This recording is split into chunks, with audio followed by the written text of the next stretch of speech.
আমন্ত্রণ চ্যানেল 24 এর সকাল 11টার খবরে। শুনছিলেন একেএস সংবাদ শিরোনাম। আপনাদের সাথে আছি আশিক তমাল। 24 ঘন্টা পর প্রত্যাহার হলো হবিগঞ্জের 144 ধারা। সকালে জেলা ম্যাজিস্ট্রেট ডক্টর GM সরফরাজ এটি প্রত্যাহারের আদেশ দেন। এদিকে এনসিপি নেতাদের উপর হামলার ঘটনায় অভিযোগপত্রটি মামলায় অন্তর্ভুক্ত হয়েছে বলে জানান সদর থানার ভারপ্রাপ্ত কর্মকর্তা। মামলায় জেলা ছাত্র দলের সভাপতি শাহ রাজীব আহমেদ রিঙ্গনকে প্রধান আসামি করে 11 জনকে আসামি করা হয়। এছাড়া অজ্ঞাতনামা আরও প্রায় 100 জনকে আসামি করা হয়েছে। গতকাল কামাইছাড় পুলিশ ক্যাম্পে অভিযোগপত্র দেয় এনসিপি। এর আগে মৌলভীবাজার থেকে হবিগঞ্জ যেতে পুলিশের বাধায় পড়েন এনসিপি নেতাকর্মীরা।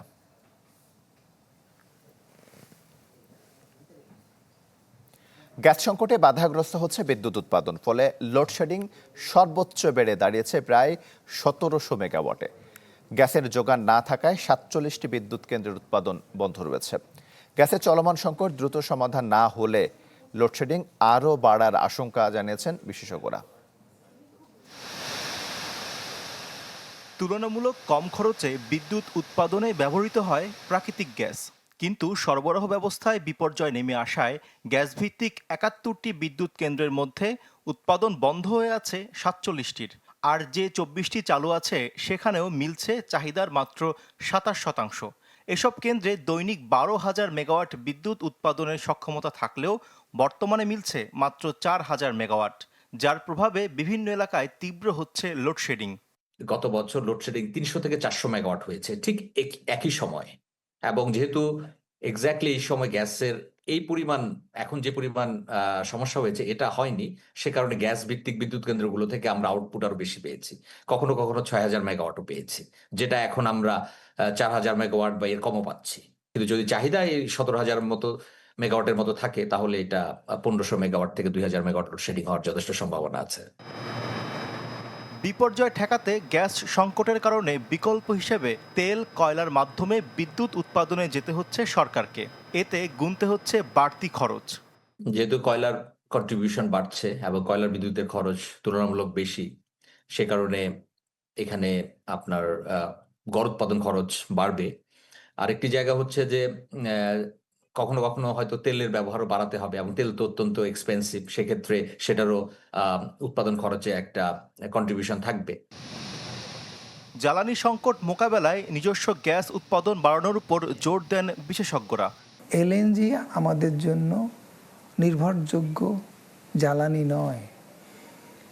এইটা যদি আমরা মাথায় রেখে আমরা জ্বালানি মিক্স, জ্বালানি সরবরাহ কৌশল নির্ধারণ করি, তাহলে আমরা এই অবস্থা মোকাবেলা করতে পারি। দেশের মোট উৎপাদিত ও আমদানিকৃত গ্যাসের 37% বর্তমানে বিদ্যুৎ খাতে ব্যবহৃত হচ্ছে। শফি মাহমুদ সাগর, চ্যানেল 24, ঢাকা। এলএনজির আমদানি ও মজুদ বাড়াতে আরও একটি ভাসমান টার্মিনাল করবে সরকার। এরই মধ্যে অনুমোদন দেওয়া হয়েছে প্রস্তাব। তবে বিশ্লেষকদের কেউ কেউ বলছেন ভাসমান টার্মিনাল মেরামত জটিল ও ব্যয়বহুল, তাই স্থলভাগ টার্মিনালে জোর দেওয়া উচিত। বেশি দামে না কিনে দেশীয় গ্যাসের উত্তোলনে নজর দেওয়ার পরামর্শ তাদের। জাহাঙ্গীর আলম রতনের ছবিতে শামীমা সুলতানার রিপোর্ট। এলএনজি বা তরলীকৃত গ্যাসে বাংলাদেশ বছরে 47 থেকে 58 হাজার কোটি টাকা খরচ করে। ইরান যুদ্ধ শুরুর পর যোগান ব্যাহত হয়, সেই ব্যয় বাড়ে প্রায় 200%। এই বিপুল এলএনজি খালাসে টার্মিনাল আছে মোটে 2টি, যা সাগরে ভাসমান FSRU। এর মধ্যে সামিটেরটা ঠিক থাকলেও এক্সিলারেট এনার্জি পরিচালিতটি অগ্নিকাণ্ডে ক্ষতিগ্রস্ত হয় 21 জুলাই। কারিগরি ত্রুটি ও বৈরী আবহাওয়ায় এমন সরবরাহ ঘাটতি নিত্যনৈমিত্তিক ঘটনা। এমন অবস্থায় আরও একটি ভাসমান টার্মিনাল নির্মাণের সিদ্ধান্ত নিয়েছে সরকার। ডিস্ট্রিবিউশনটা আমরা প্রাইভেট করতে চাই, এবং prime minister has given me a consent. Why government always import আপনার তেল, পেট্রোল? করুক, প্রাইভেটটা করুক, ইট হ্যাজ এ মার্কেট। তবে বুয়েটের এই শিক্ষকের মত ভিন্ন। তিনি বলেন, ভাসমান টার্মিনাল তুলনামূলক স্বল্প খরচে দ্রুততম সময়ে করা সম্ভব হলেও এর মেরামত ব্যয়বহুল ও সময় সাপেক্ষ হয় স্থলভাগেই টার্মিনাল তৈরিতে জোর দেওয়া উচিত। প্রধান অসুবিধা হচ্ছে এর ফ্রিকোয়েন্ট মেইনটেনেন্স দরকার হয়, এবং এটা হচ্ছে vulnerable to the severe climatic and sea condition. পরিত্রাণের একটা উপায় হচ্ছে আমাদের ল্যান্ড বেসড গ্যাসিফিকেশন ইউনিটে যাওয়া। পার ইয়ারে যদি আমি এটাকে টোটাল ক্যাপিটাল কস্টকে দেখি তাহলে এটা কিন্তু অনেক কম, অর্থাৎ লাইফ সাইকেল কস্ট অনেক কম। সিপিডি বলছে দীর্ঘমেয়াদে এলএনজির মতো ব্যয়বহুল জ্বালানির উপর নির্ভরতা কমিয়ে সরকারের উচিত দেশীয় গ্যাসের অনুসন্ধান করা, পাশাপাশি তাগিদ দেন নবায়নযোগ্য জ্বালানিতে বিনিয়োগের। অভ্যন্তরীণ গ্যাসকূপ খনন যেগুলো পাওয়া গেছে সেগুলোর কানেকশন তৈরি করা এবং নতুন যে সমস্ত গ্যাসকূপ খনন করা হচ্ছে এবং হবে সেগুলোর জন্য অর্থ বিনিয়োগ করাটাই এই মুহূর্তে দ্রুততর সময়ের জন্য এটা প্রয়োজন। সরকার যেন আগামীকালকে গ্যাসের সমাধান চেষ্টা না করেন, গ্যাসের সমস্যাটি থাকবে এবং এটা দীর্ঘমেয়াদী সমাধান দরকার, কিন্তু সমাধানটি এলএনজির মাধ্যমে নয়। এলএনজি নির্ভরতা না কমালে মধ্যপ্রাচ্য অস্থিরতা দেশীয় অর্থনীতিকে দীর্ঘমেয়াদে গভীর সংকটে ফেলবে বলে মনে করেন বিশেষজ্ঞরা। শামীমা সুলতানা, চ্যানেল 24, ঢাকা। গ্যাস সংকটে ভোগান্তি বেড়েছে সারা দেশে। এ বিষয়ে জানাতে রাজধানী এবং রাজধানীর বাইরে থেকে যুক্ত হচ্ছেন আমাদের তিনজন সহকর্মী। প্রথমে আমরা চলে যেতে চাই রাজধানীতে। মরিয়াম আজিজ মৌরিন আমাদের সঙ্গে যুক্ত হচ্ছেন। মৌরিন, আপনি যে ফিলিং স্টেশনে আছেন সেখানে গ্রাহকরা কি ঠিকমতো গ্যাস পাচ্ছেন?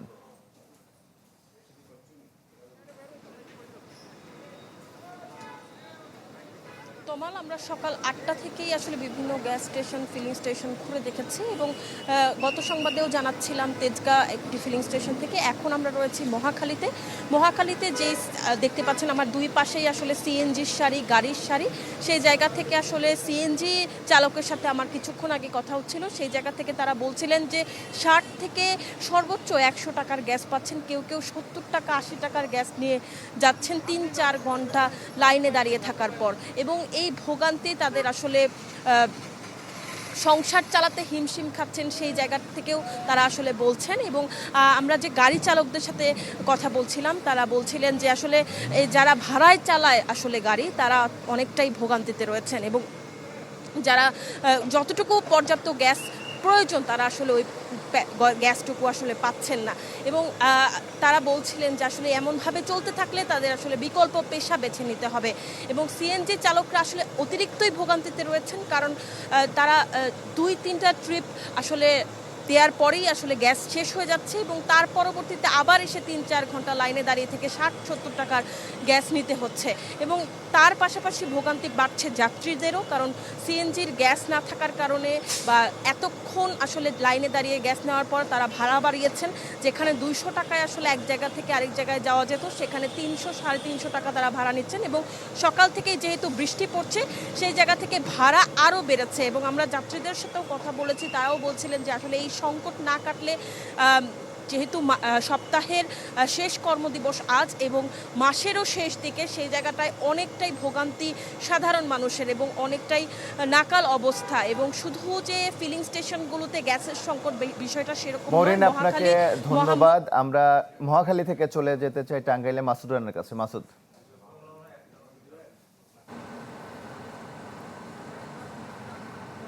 আপনি জানেন ঢাকার সহ গাজীপুর, ময়মনসিংহ এবং বিভিন্ন এলাকায় কিন্তু গ্যাসের তীব্র সংকট দেখা দিয়েছে। এই তীব্র সংকটের কারণে কিন্তু যানবাহন চালক, যাত্রী সহ অনেকেই এই পরিবহন সংশ্লিষ্ট যারা রয়েছেন তারা অনেকটাই ভোগান্তির মধ্যে রয়েছেন। সেই সাথে বাসা বাড়িতেও কিন্তু অনেকটা ভোগান্তি রয়েছে। তবে এত সংকটের মধ্যেও কিন্তু টাঙ্গাইল জেলায় এখন পর্যন্ত গ্যাসের কোনো সংকট দেখা যায়নি।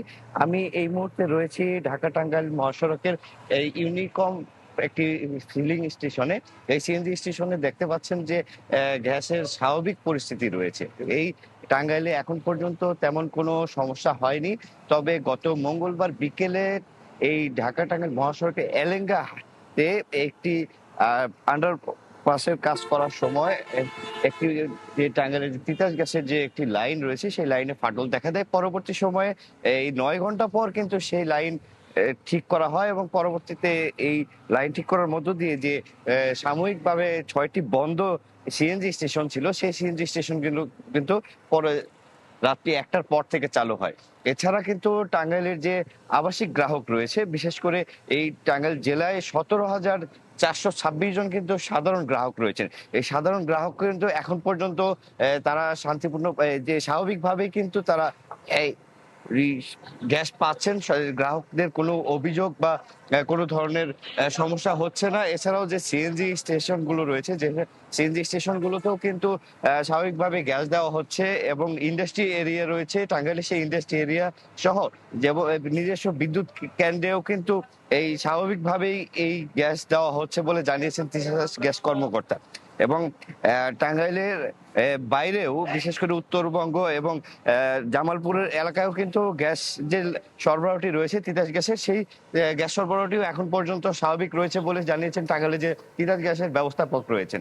এই ছিল মাসুদ, টাঙ্গাইলের আপনাকে সর্বশেষ। ধন্যবাদ। টাঙ্গাইল থেকে যেতে চাই গাজীপুরে রফিকুল ইসলাম খানের কাছে। রফিক, আপনার পেছনে গাড়ির লাইন দেখতে পাচ্ছি, গ্যাস কি দেয়া হচ্ছে?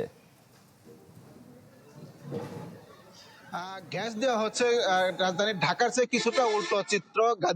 গাজীপুরের যে সমস্ত সিএনজি স্টেশন রয়েছে সবগুলো সিএনজি স্টেশনে কিন্তু গ্যাস দেওয়া হচ্ছে এবং এই সমস্ত সিএনজি স্টেশনে যতটুকু প্রেসার থাকার কথা, অর্থাৎ প্রতিটি সিএনজি স্টেশনে 250 প্রেসার থাকার কথা, সেখানে কিন্তু তারা 100 থেকে 150 পাচ্ছে। আজকে আমার পেছনে যে সিএনজি স্টেশনটি রয়েছে এই সিএনজি স্টেশনে 190 প্রেসার রয়েছে। ফলে যারা এই মুহূর্তে আসলে গ্যাস নিচ্ছেন তারা কিন্তু ভালো প্রেসার পাচ্ছেন। আর যে এই কারণে মূলত এই যে লাইন, সেই লম্বা লাইনটি রয়েছে। এছাড়াও অন্য যে সমস্ত ফিলিং স্টেশন, সিএনজি স্টেশন রয়েছে সেখানে কিন্তু গাড়ির চাপ রয়েছে, কিন্তু অত লম্বা লাইন নেই।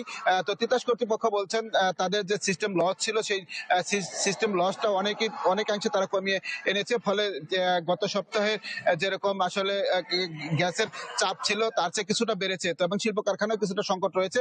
এই সমস্ত সংকট উত্তোলনের জন্য তিতাসকে উদ্যোগ নেওয়ার আহ্বান জানিয়েছেন। এই ছিল আসলে গাজীপুরে গ্যাস পরিস্থিতির সর্বশেষ খবর। রফিক, আপনাকে ধন্যবাদ। গ্যাস সংকটের খবর জানাতে রাজধানী এবং রাজধানীর বাইরে থেকে যুক্ত হয়েছিলেন আমাদের 3 জন সহকর্মী। মানবাধিকার কমিশন নয়, গুমের অপরাধ তদন্ত করবে পুলিশ, বিচার হবে দায়রা আদালতে, এমন বিধান রেখে চূড়ান্ত হচ্ছে গুম প্রতিরোধ ও প্রতিকার আইন। তবে বিশ্লেষকরা বলছেন পুলিশের পক্ষে অন্যান্য বাহিনীর বিরুদ্ধে তদন্ত করা কঠিন, আর প্রচলিত আদালতেও সময় লাগবে বেশি।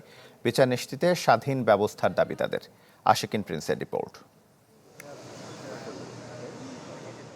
আওয়ামী লীগের মেয়াদে বহুল আলোচিত ইস্যুর একটি গুম।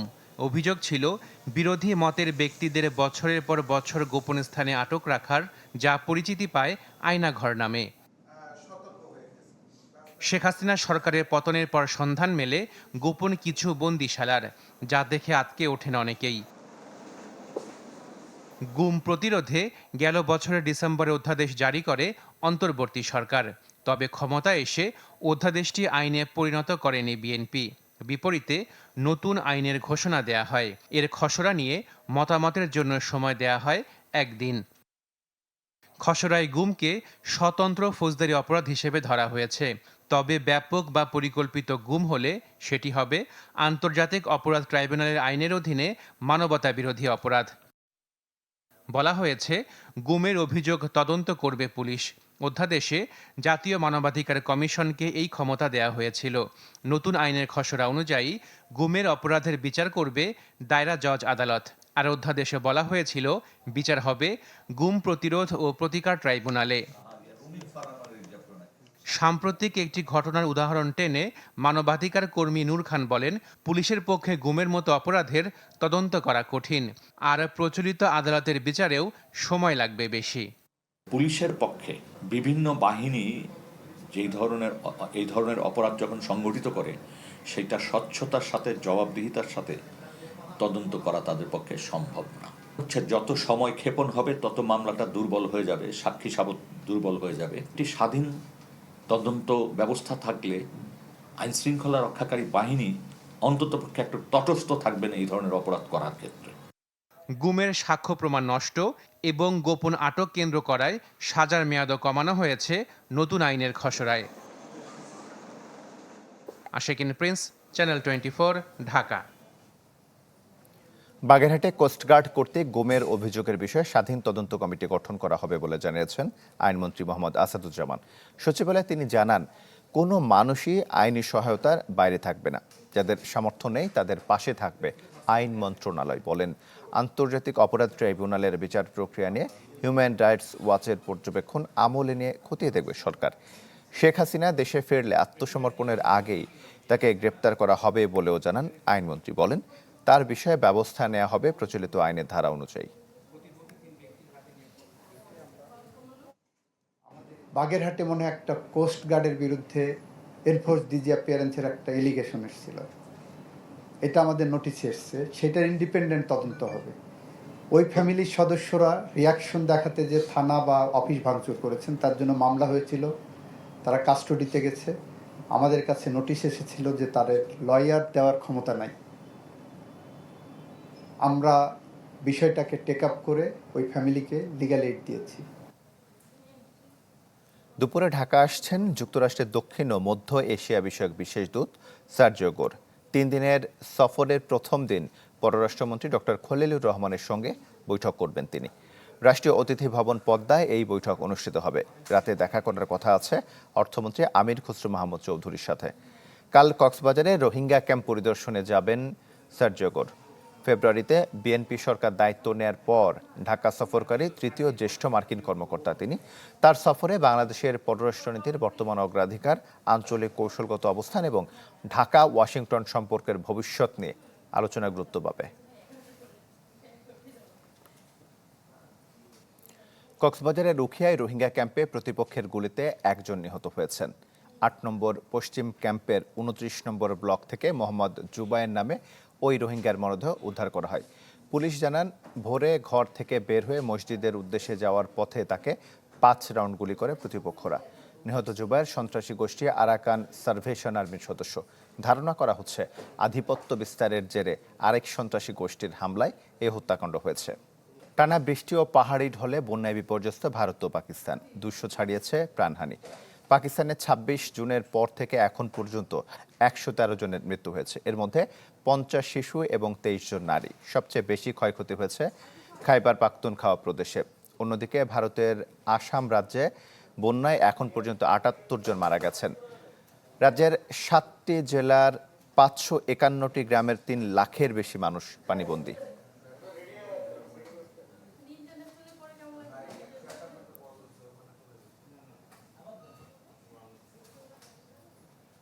ভয়াবহ দাবানলে পুড়ছে ইউরোপের বহু এলাকা। আগুন নেভাতে গিয়ে গ্রিস ও ক্রিট দ্বীপে প্রাণ হারিয়েছেন 3 দমকল কর্মী। ফ্রান্স, স্পেন, গ্রিস থেকে তুরস্ক পর্যন্ত ছড়িয়ে পড়েছে ধ্বংসলীলা। স্মরণকালের সবচেয়ে ভয়াবহ এই অগ্নিকাণ্ডে এখন পর্যন্ত দক্ষিণ ইউরোপের 3,30,000-এরও বেশি মানুষ ঘরবাড়ি ছাড়তে বাধ্য হয়েছে। আগুন নেভাতে গিয়ে আহত হয়েছেন অন্তত 126 জন দমকল কর্মী। অন্যদিকে স্পেনের মাদ্রিদে 37 ডিগ্রি সেলসিয়াস তাপমাত্রার মধ্যেই চলছে আগুন নিয়ন্ত্রণের লড়াই।